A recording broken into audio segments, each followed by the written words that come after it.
Hey guys, so Chris asked me to talk a little bit about what AI is, and so I think I'm somewhat uniquely qualified because my ancestors thought about AI, so as you can see I have AI in my last name from years ago, I guess, so I think I'm uniquely qualified. So when you ask a question about what is AI, right, people have different viewpoints. Some think it's end of the world, everything is going to end with AI, or they think that it's a complex technology that nobody can understand, nothing can be done with that, or that it's there to help humans to augment their intelligence to solve certain problems, right? So the truth is somewhere in between. It's neither extremes. So what it really is a collection of technologies. So AI is a group and collection of certain technologies. Things like machine learning, deep learning, right? And more importantly, in the collection of technologies, one group would be what we call as natural language processing. What that means is that it'll take whatever you are saying in whatever format, in a human interaction format, and the machines will figure out a way to respond to you or make meaning out of what you're trying to say, right? Or it could be some of the vision technologies, like for example, if you're feeding a video image or a picture or image or something, right? Humans, by looking at it, I have a few pictures, I couldn't bring it over here on this, but by looking at a picture, a human can tell, whether it's a cat or a dog. But for a machine to make the different distinction, it needs to be trained, right? So once it's trained, that memory stays with it. Unlike humans, every time when you have to do something, we need to be trained. But once the machine is trained, then the knowledge can be imported into the other machines. So all of this collective group of technologies, whether it's text-to-speech, speech-to-text conversion, vision technologies, or NLPs, or a combination thereof, those are all classified grouped as what an AI is, right? If you want to know a deeper learning of those AI, just come and see me, I can explain. Chris gave me 3 minutes to explain what an AI is, so that's the best I could do, right? So some of the use cases could be the chatbots you see on a daily basis when you log into a website or when you try to call somebody after you. How many of you use Uber or Lyft? Pretty much they have conjured up their support, right? Pretty much everything is chatbot, and they're very accurate. Whether there's a problem with your ride or when you want to do something, it's quick enough to respond and able to solve your problem. And when there's a 1% or 0.5% of an exception, it kicks it out to a manual agent who can do something with it, right? Or your Nest thermometer.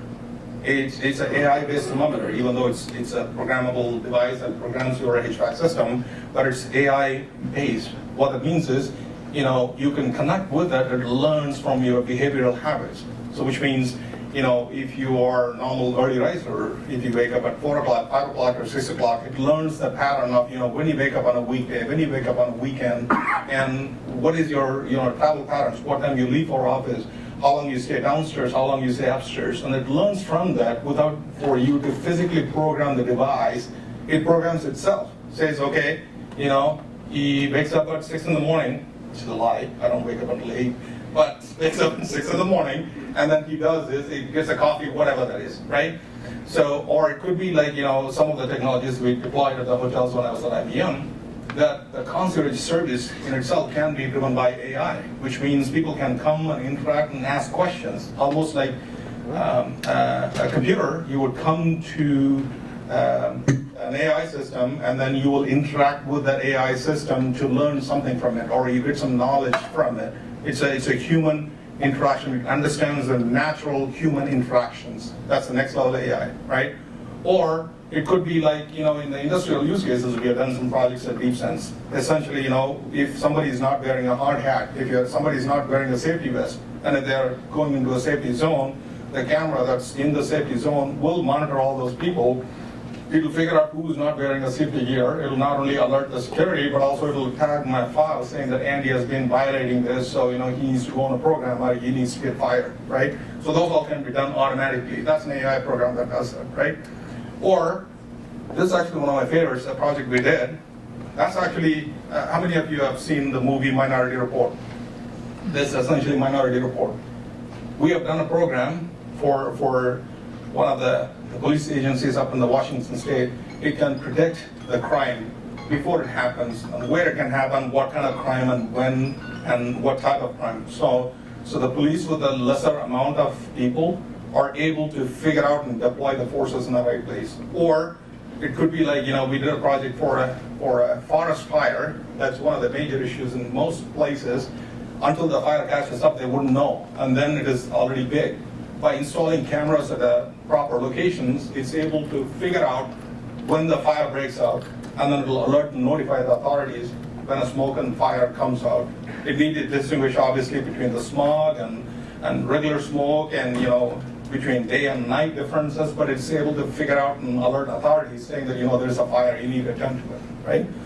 Or this is actually a project we did when I was at IBM, which is a really cool project that NASA sent a satellite up there that measures the extra UV rays, EUV as they call it, extreme UV rays.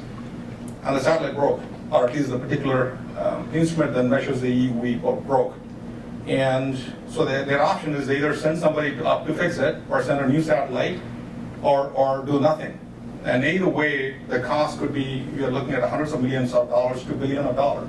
So they came to us saying that, could we somehow figure out a way to make it work? We said, yeah. So what we did was, by looking at the pictures of the sun, we were able to figure out using AI what the UV would be, equivalent of that would be, based on that lighting. And we did that as a science project, thinking that it's not going to succeed, and the results surprised us, not just NASA, right? I wrote an article on that, by the way. If you Google my name and NASA article, you will see that. We got about 96 to 98% accuracy. And that's very important because based on the UV rays when it comes in, the satellites go in the low orbit, as you know, right? And then because for the fuel consumption purposes, they have only enough fuel left in it. So in order for them to keep it at that level, if the UV hits them hard, it'll fall back into the Earth's range. That means Earth will pull it back, which means they're boosted so high. So when the UV rays are going to come, they can predict before that, up to 24 hours before, and how much it's going to be, and they can give a little bit of boost, so stay out in the range, right? So that's the business use case, right? And the pinnacle of that, self-driving cars, which can learn and drive by itself. So AI can do a lot of things, but there are certain things it can do, right?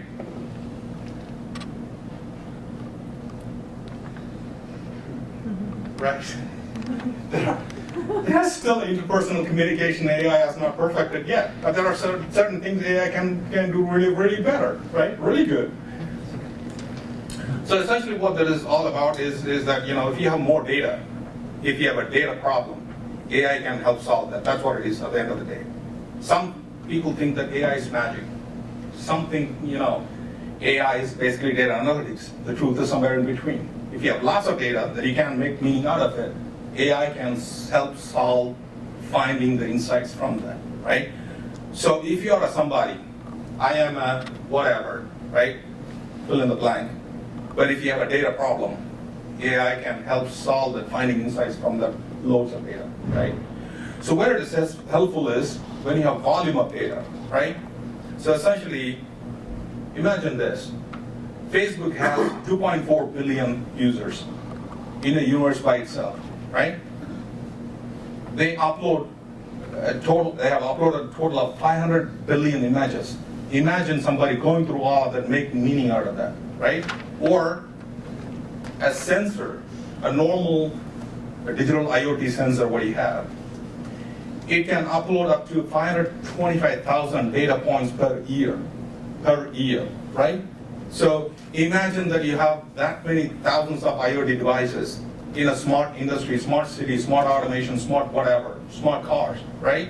And then if you collect all these data points, the volume of data that comes in is beyond the human, beyond the normal current capacity restraints or computing restraints to find meaning out of it. That's where AI can come and solve your problem, right? The same with the velocity too. It's just the volume we looked at. The other side of that is that people upload up to 1 billion pictures a day, right? There are 26 billion devices that are connected to the internet right now, and the number is going up pretty fast. and there will be estimated to be about 50 billion devices by 2025. So when all of these devices are connected to the internet, and all of them are producing data, how do you make meaning out of that, right? And the variety of data as well is posing a problem. In the past, all we used to have is what we call as a structured data, which means there's data in the database, and then you try to make meaning out of that structured data. But now, 80% of the data that's being produced today is what we call as unstructured data. Unstructured data is nothing but images, videos, speech, documents, PDF files, web pages, all of them are unstructured data. How do you make meaning out of that? That's where AI can help, because AI can figure out both structured data as well as unstructured data, right? So now, okay, so I thought we'll move into talk about DeepSense and what we do, but do you want to do questions before that? Oh, well, we'll take a couple minutes then. Okay, that's fine. No, go ahead. Go talk about DeepSense and then we'll. As well, okay. So then transition that into what we do, right? So I run the US operations for a consulting company called DeepSense, which is an AI consulting company. We have about 60 data scientists. When I say data scientists, not some whitewashed Java programmers, real PhD statistician mathematics students, right? It's a Poland-based company. We have the US office as well. All we do is all of those, the AI, ML topics we talked about, right? We have finished about over 70 commercial projects. Some of those examples I showed earlier, right? When Google and Intel, when they want to do some researchy projects, they reach out to us. Our guys are that good, right? And you can see some of the logo names in there and what we do, right? And our capabilities are in natural language processing, computer vision, predictive modeling, machine learning, deep learning, and reinforcement learning. That is self-driving cars, right? So our working models are needs-based. We could either do end-to-end solutions. If somebody comes and says that I have no idea what the hell I need, just help me out.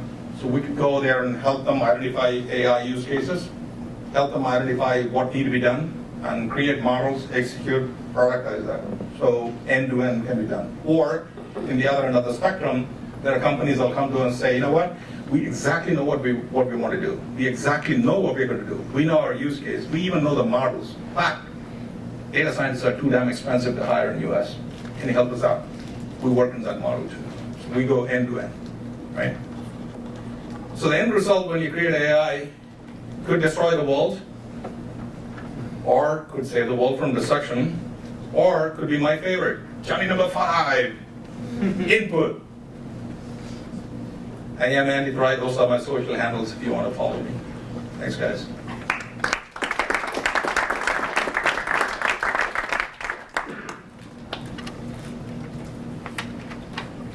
So what do you think on the curve? Where are we on this typical curve that happens when there's innovation and then adoption? Where are we right now? And the hockey stick curve, it depends on. So the problem is most times when companies come to us and say that, you know, are we ready yet?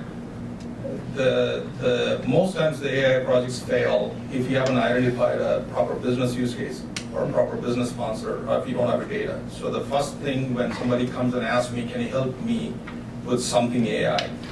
My first question to them is that, you know, yes, we can do AI. That's what we do for a living. Forget about that. What is the problem you're really trying to solve? Do you even have a problem? And if they say, yes, I have a problem, and I need that to be solved, this is my problem, and I have way too much of data. That would be music to my ears. That's the one I can solve fairly easy, right? And there are times people have come to me and said, yeah, you know, I got 5 rows of data. You got to help me solve my problem. Like, it's not much I can do. You don't have enough data. You don't have enough input. You don't have enough information, right? So it depends. Where do you think we are on this feedback in terms of the ability to take the model and the application and then monitor and then this continuous process? It seems that's not actually being implemented.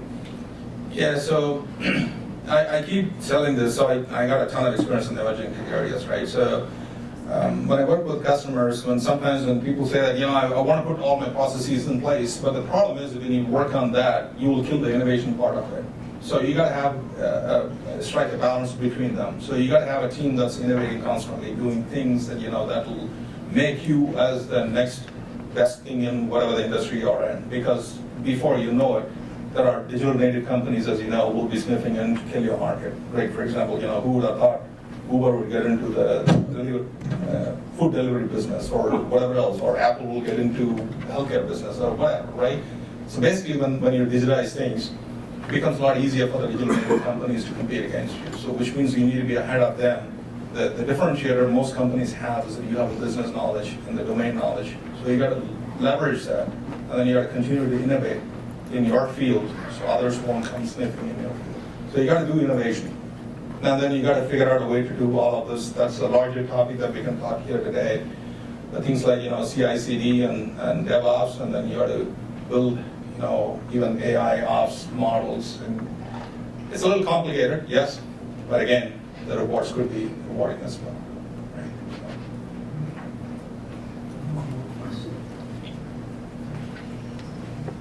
So I got 2 questions. Where do you see us going in health, AI going in healthcare or virtual healthcare? It's already there. There are a ton of examples that I could go. There are a few projects we were involved in when I was at IBM, right? One would be that we worked for this large clinic in which they used to do, like, one of the major issues was that they used to do heart operations and whatnot, and then they send people home. They get back into the same old bad habits, and then they come back with a relapse. And then most times the Medicare, Medicaid, or insurance companies don't pay for that if it happens in a certain time. They claim that you didn't fix the problem to begin with. So it was becoming a problem for the hospital, so they came to us. It's a major hospital. They came to us, can you help us with that? So we use AI to predict the possibility of somebody getting admitted with the same problem sooner than later. So in which case, what they did was that they assigned the caseworker to the person. They would call them or go to their home and get them into an exercise program, diet program, and then improve that. That's one example. The other could be that there are so many, the programs that, the kind of, I forget the name for it, when you have a specific kind of cancer or specific kind of a disease, that they'll have experimental programs that most of this organization will run. If you don't have a specific enrollment, then the programs get canceled, even though it's government funded. So they use AI to figure out the patients and their profiles to match it up to increase enrollment, so the programs will get canceled for the needy. So I can go on like 30, 40 programs, if you want, come talk to me later on. It's already there. It's already there. I have a funny question. What happened? I might have a funny answer. What happened with IBM Watson? Repeat. So he wants to know the sore topic. What happened to IBM Watson? Well, there are other innovative companies got way too ahead of. Look, IBM was a great program, right? IBM Watson was a great program. It taught itself how to play chess. It taught itself how to play that Go game, and then it beat the human champions at Jeopardy, right? But the commercialization of that, from a research angle to commercialization of that, ran into some issues. Were they trying to be like too general and not specific enough? Focused enough? See me afterwards. We'll talk in detail. But there were issues. Yeah. Thank you, Andy. All right. Thank you, guys.